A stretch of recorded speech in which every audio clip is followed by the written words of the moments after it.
Hey, what's up everyone? This is Music Tech Help Guy and welcome to part 7 of my Logic Pro 11 Session Players and Chord Track Explored course. In this video, we're going to take a look at the new Session Bass Player, and I'll also show you the basics of using the chord track in Logic 11. The chord track allows you to create chord progressions, and the bass player and keyboard player session players will automatically follow the chord track. This is a great way to create bass lines if you know nothing about playing bass, and like all session players in Logic 11, you can fully customize the pattern of the bass player, either by customizing the session player itself or converting to MIDI. But before we get started, I want to quickly tell you about the sponsor of this video, Boombox. Boombox is a game changer in file storage, sharing, and collaboration for musicians, bands, artists, producers, and mix engineers. It allows you to upload audio files, stems, mix bounces, and even full DAW sessions. Beyond secure file storage, collaborators can also leave timestamped feedback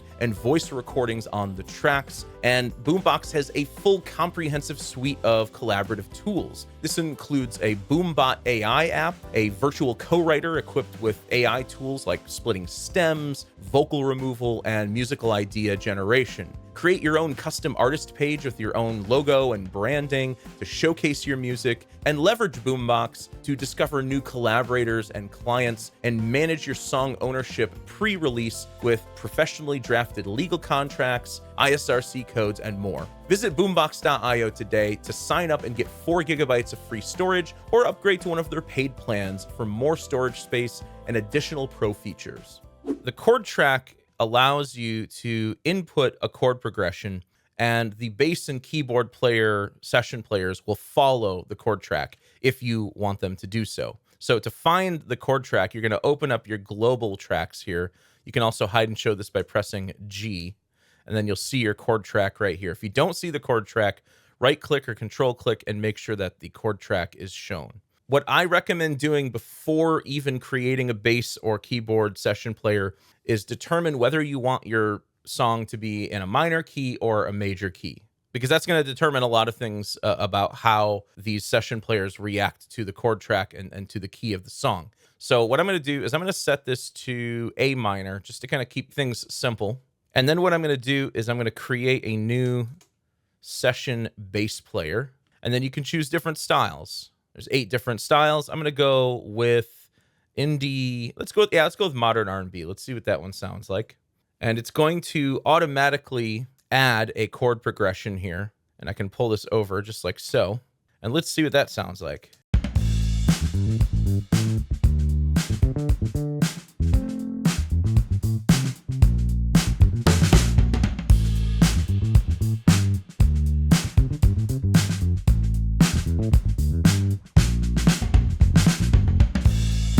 Okay, so let's say we wanted this bass here, but we also want it in the intro as well.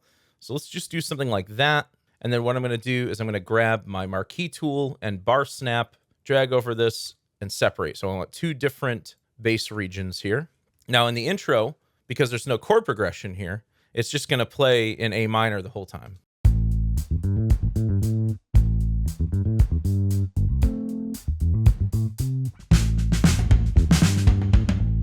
And then it'll jump into the chord progression. So let's say we want to create a chord progression here for the bass to follow. You can click the plus button here, and you can click in each of the parameters, but what I prefer to do is just type in the name of the chord. So let's say I want to do A minor 7. I'll just type in capital A, little m, 7. And if you press tab, this will jump over to the next bar and create another chord. So maybe I want to go D minor 7, and then I want to go E minor 7, and then I want to go B flat major 7. And for flats, you just type in a small, like lowercase b. For sharps, you type in like a pound symbol.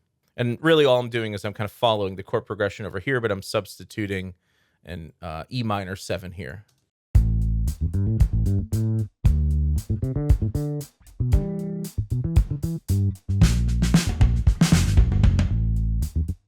So let's double click on this. Let's open this up in the session player editor. I do want to address a little glitch that's in this current version of Logic. I'm using Logic 11.01. As of the making of this video, this glitch will still sometimes happen. So if you ever open up a session player And you saw there the preset wasn't there, and then I clicked on it again, and then the preset came back. I'm not really sure why this happens, but every once in a while, what'll happen is there we go. Your presets will disappear. If you want to fix this, just pull up the session player editor, press 2 on your number row. This is going to go to screen set 2, and then press 1 again, and it'll take you back to screen set 1, which is the default screen set, and then your presets will be back. It's just like some sort of a graphical glitch. I'm not really sure why that's happening. Now, one of the things I want to do here in this intro is I want this bass part to be a little higher. It's an intro, right? I don't need full intensity. I don't need, to be too complex, but I also don't want the notes to be too low. And so we're in the key of A minor here. So let's set the lowest note to A2. And so the bass is going to be playing in the higher range here. So that's one of the cool things about the bass. This lowest note slider allows you to control the playing range of the instrument. Maybe we'll go down 1 octave. We'll go to A1.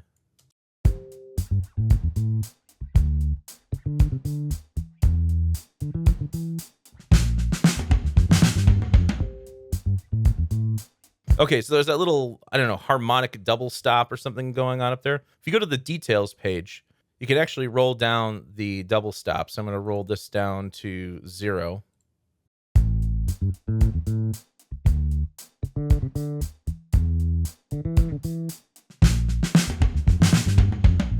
Let's put that back on A2 again, now that that double stop's out of there.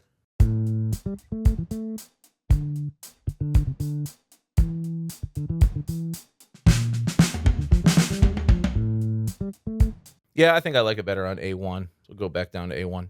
Okay, so let's go to our second section here.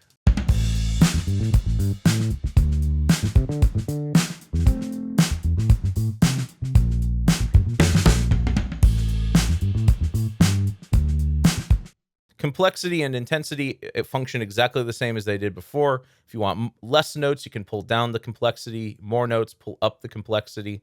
I already explained the lowest note option, adjusts the register of the instrument. Under melody, you can choose between root note, some notes, more notes, or most notes. So this is going to adjust the complexity of notes within the melody of the bass, I guess.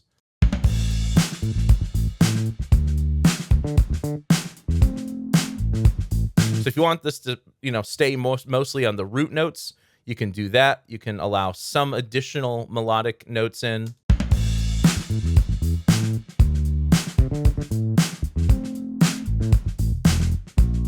Or maybe I want a lot of notes in between. I want a lot of notes that are sort of non-chord tones.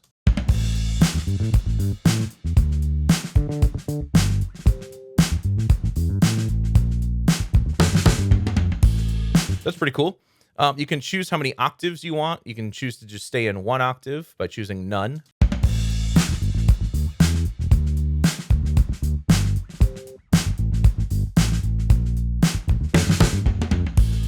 Other than that little double stop up there, it's mostly staying in 1 octave.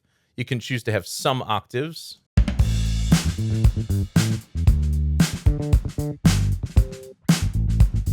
Or more octaves.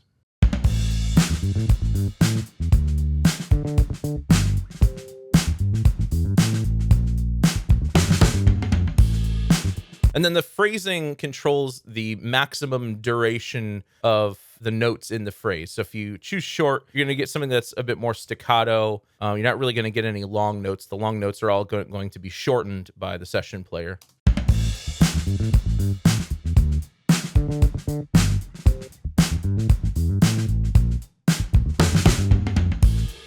Whereas if I choose long phrasing, you're going to get more long tones.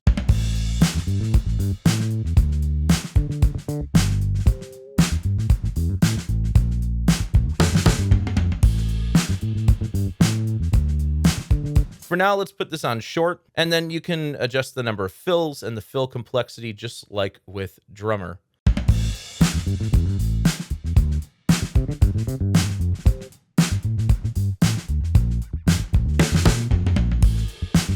So now it's starting to sound just like a bass solo. I don't want that many fills in there, so let's pull those back a little bit. And let's go ahead and add a little bit of 16th note swing in there to kind of follow the drum pattern a bit. And we can even make one session player follow another session player. If I come up to my drummer here and go to the follow option, I can choose the contemporary soul bass instrument, bass player that is, and it'll follow the rhythm of this bass line.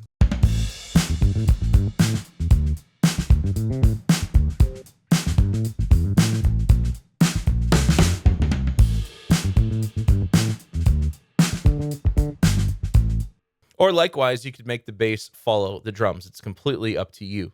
And just like with all of the other session players, there are different patterns you can choose from for each preset. If you go under details, you can adjust the number of dead notes you hear. So dead notes are like muted notes. If you pull this back, pretty much every single note is going to be played.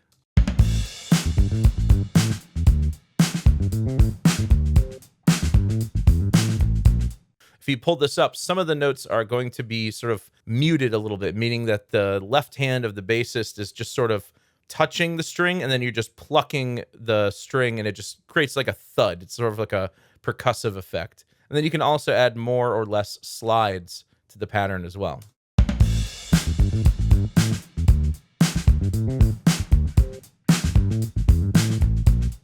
Although, while I'm in short phrasing, we're probably not going to hear too many of those slides.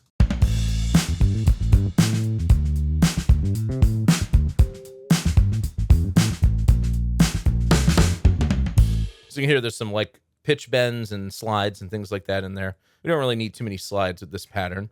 There's three options here. You have pickup hits, dynamic mute, and align root. So pickup hits, if you turn this on, it increases the probability of having notes where the string sort of touches the pickup. It creates a bit of like a percussive effect. Dynamic mute allows for more muted notes to occur, taking into account the surrounding notes. And align root makes it so that the bass player plays closer intervals when changing chords. So you don't have these big jumps in the intervals during chord changes. So this will just kind of smooth out the transitions a bit. You can adjust the probability of double stops, mute offset, and you can also make the groove a bit more laid back if you like.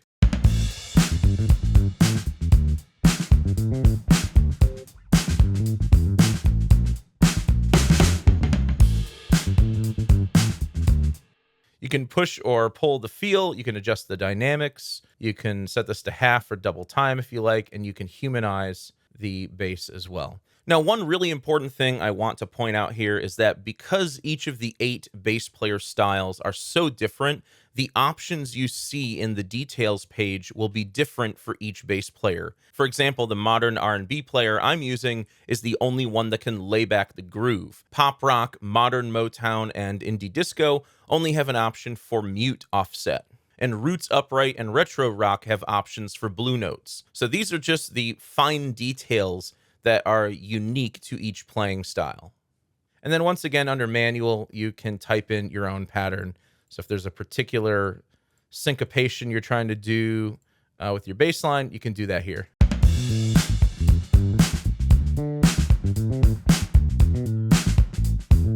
Not exactly what I want here, so I'm going to go ahead and pull this out. And I'll go back to one of the pattern presets instead.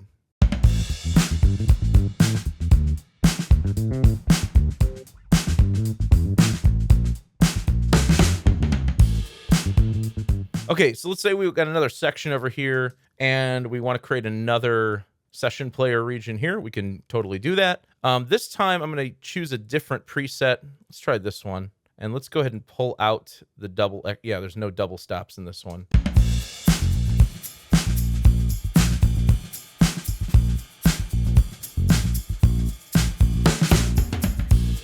I'm going to make the phrasing long on this one, and we're going to create our own custom chord progression here. So bar 13, I'm going to create a new chord. This time I'm going to jump down to F major 7. Then we're going to go F major 7 again. And then we're going to do E minor 7 over G, and then E minor 7. And then we'll do A minor again, G over B, and then we'll do E minor 7 again.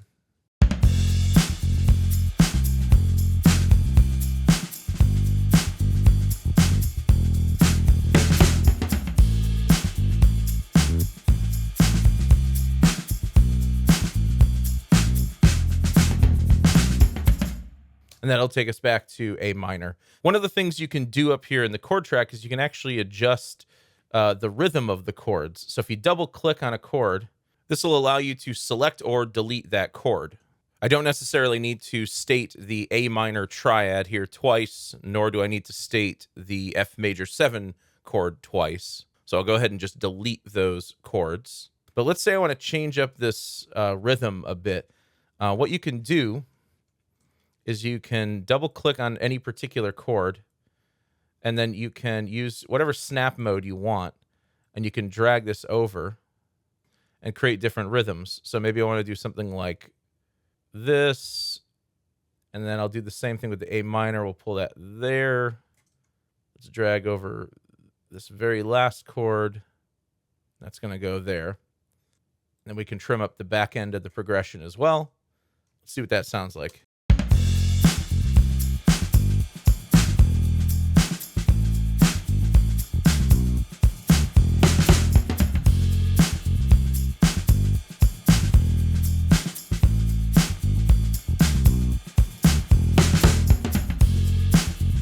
So let's say this was like a pre-chorus section, and then we want to jump back into another chord progression here at 17. So what I'll do is I'll just kind of cut these up into individual regions, and let's delete that chord progression. So I have 4-bar intro, 8-bar verse, I guess, 4-bar pre-chorus, and then 8-bar chorus. And in the next video, I'll create that chord progression for the chorus along with the session keyboard player. But one last thing I want to show you here is that you can change up the type of bass. So there's a new instrument called Studio Bass that powers the session bass player. And you'll see that there are 6 different basses you can choose from. The first 5 are all electric basses, and the American upright is an upright bass. So classic is some sort of like Fender P bass. The 60s is like some sort of Rickenbacker or Hofner bass. Rock is a Rickenbacker bass. Session is like a jazz bass. And then modern is some sort of like Stingray, Ernie Ball type bass. And of course, American upright is just an upright bass. So you can try these out to get different tones and sounds. But they all understand all of the complex key switches and things like that being sent to them.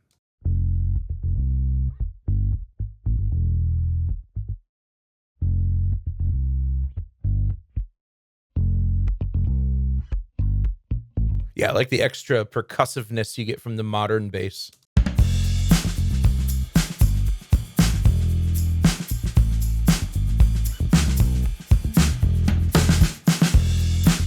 Okay, so in the next video, we will move on to the session keyboard player. We'll build out a chord progression for the chorus of our song and flesh out the arrangement a bit more. So I hope you guys enjoyed this video. If you did, please leave it a thumbs up and subscribe to the channel to see more content like this. As always, thank you so much for the support, and thanks for watching.